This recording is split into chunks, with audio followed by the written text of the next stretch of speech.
আরবেল ইয়াহুদ, যিনি এখন Hamas Israel বন্দি বিনিময় ইস্যুতে আলোচিত নাম। গাজায় যুদ্ধবিরতি ও জিম্মি চুক্তির পর ২ দফায় বন্দিদশা থেকে ৭ জনকে মুক্তি দেওয়া হয়।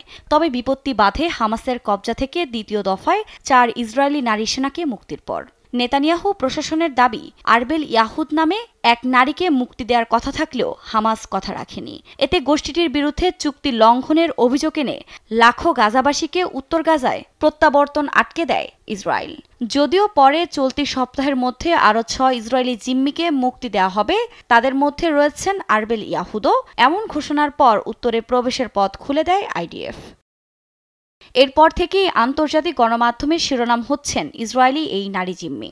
কে এই নারী আরবেল ইয়াহুদ? তাকে নিয়ে কেনই বা এত আলোচনা সব মহলে? বিশ্ব গণমাধ্যম বলছে, আরবেল ইয়াহুদ একজন ইসরায়েলি নারী জিম্মি।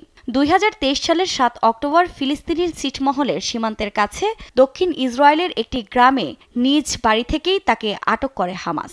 ইসরায়েল বিশ্বাস করে ইয়াহুদ হলেন শেষ নারী সামরিক জিম্মি যিনি জীবিত আছেন। তিনি মহাকাশ অনুসন্ধান এবং প্রযুক্তির ওপর ফোকাসকারী দক্ষিণ ইসরায়েলের একটি উদ্ভাবনী শিক্ষা কেন্দ্র গ্রুভটেকের গাইড। কাজ করতেন সম্প্রদায়ের শিক্ষা ব্যবস্থায়। অপহরণের কিছুদিন আগেই দক্ষিণ আমেরিকা সফর থেকে ফিরেছিলেন তিনি। এদিকে ইয়াহুদের ভাই ডলেভ ইয়াহুদ কয়েক মাস ধরে নিখোঁজ ছিলেন। তাকেও অপহরণ করা হয়েছে ধারণা করা হলেও পরে এটি স্পষ্ট হয় তিনি কখনোই গাজায় প্রবেশ করেননি।